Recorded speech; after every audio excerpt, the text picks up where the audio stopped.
Primero que tenemos que considerar un montón de cosas antes de saber qué cortar, qué podar. Pensar que la poda tiene que ser algo efectivo, tiene que cumplir una misión, la planta tiene que responder con un cambio en su hábito normal de crecimiento. Porque al final la planta, la vitis vinifera, la planta es una enredadera, va a trepar, por eso tiene una estructura, unos zarcillos que le permiten ir trepando.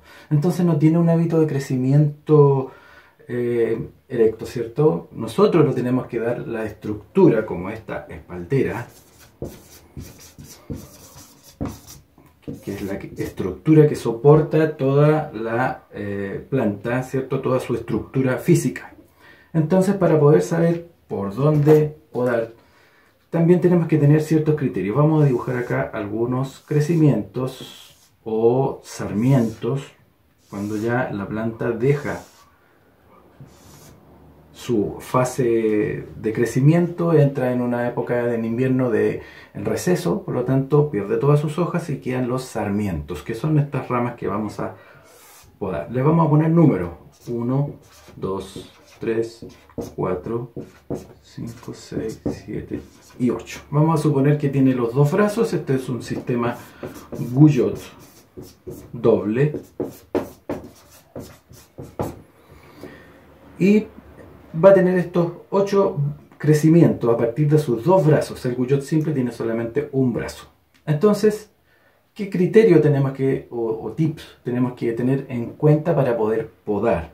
La planta debiera mantenerse siempre hacia sus crecimientos que son más proximales. Los crecimientos más proximales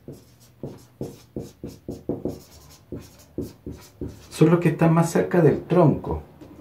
Los crecimientos más distales son los que están más hacia los extremos. Entonces, siempre hay que pensar en renovar la madera. Por lo tanto, ya tendríamos que nosotros pensar en eliminar los crecimientos que están más hacia afuera. Aquí vamos a cortar entonces el 1, vamos a cortar el número 2, vamos a dejar el 4 y el 3, vamos también a cortar el número 7, vamos a cortar el 8. Entonces aquí va a estar el corte. Dentro de estos cuatro crecimientos que están acá, tendríamos que nosotros discriminar y dejar de pensar siempre. La poda hay que pensarle de un año hacia otro. No es podar solamente para este año. Entonces, para mantener el equilibrio vegetativo de la planta, porque la planta va a crecer en forma fructífera, dando fruta, y va a crecer también en forma vegetativa, dando hoja. Entonces tiene que haber un balance, tiene que haber un equilibrio. Si privilegiamos el crecimiento vegetativo antes que el fructífero, vamos a tener hoja y no vamos a tener fruta. Y viceversa, mucha fruta va a suponer que va a necesitar la planta alimentar todos esos frutos. Entonces la planta se podría debilitar o podría transformarse en una planta añera, es decir, produce un año mucho, el otro año no produce nada, el otro año produce mucho. Eso podría llegar a pasar. Entonces, también otra cosa que hay que considerar, el vigor. Para elegir cuál de estas ramas tenemos que considerar el vigor, y eso se puede observar en la longitud que hay en el entrenudo.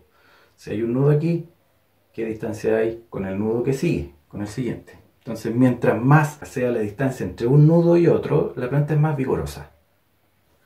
Entonces, de estos 4 sarmientos que quedan acá, siempre tenemos que pensar en dejar un pitón, o también pulgar se le podría llamar, que es una pequeña rama que tiene no más de 2 yemas, y los pitones siempre se dejan aproximal, es decir, las ramas más cercanas al tronco van a quedar como pitón.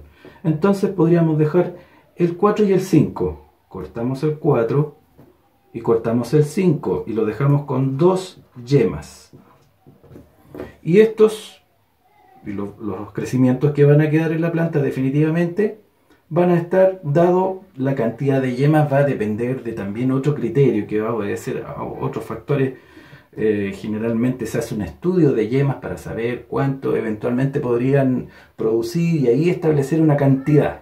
Entonces vamos a suponer, en este caso vamos a dejar 5 yemas. 1, 2, 3, 4, 5 y se despunta. 1, 2, 3, 4, 5 y se despunta. Por lo tanto ahí quedaría podada por este año la planta. Ahora, ¿qué va a pasar el año siguiente? Pasa algo muy especial. Estos dos crecimientos que quedaron acá van a quedar, ¿cierto?, amarrados, van a quedar así, con todas sus yemas, y desde estas yemas van a crecer nuevamente brotes con producción, con uva, y que van a estar ahí. Y de los dos pitones o pulgares también van a crecer 1, 2 brotes, 1, 2. Entonces a esto también nosotros podríamos ponerle número y tendríamos que saber cómo podar esta planta. De estos brotes, que voy a ponerlos un poco más oscuros, de estos brotes que eran del año pasado y ahora ya están, prácticamente son brazos, también tenemos que considerar que hay que dejar los crecimientos más proximales. Por lo tanto, dentro de todas las yemas que van a estar en los dos pitones que dejamos el año anterior, ahí podríamos dejar los brazos y los pitones del año siguiente. Entonces volvemos a eliminar todo este crecimiento y estamos volviendo hacia el tronco, volvemos hacia el tronco, y de aquí el crecimiento más proximal, pitón con 2 yemas, y este crecimiento de acá volvemos a dejarlo con la cantidad de yemas necesaria, haciendo ciertos ajustes, y también este vendría siendo un pitón, al igual que ese. Y estos dos crecimientos este año nuevamente se amarran, o sea, esto va a quedar así, y este va a quedar así, y así quedaría la planta podada al año siguiente.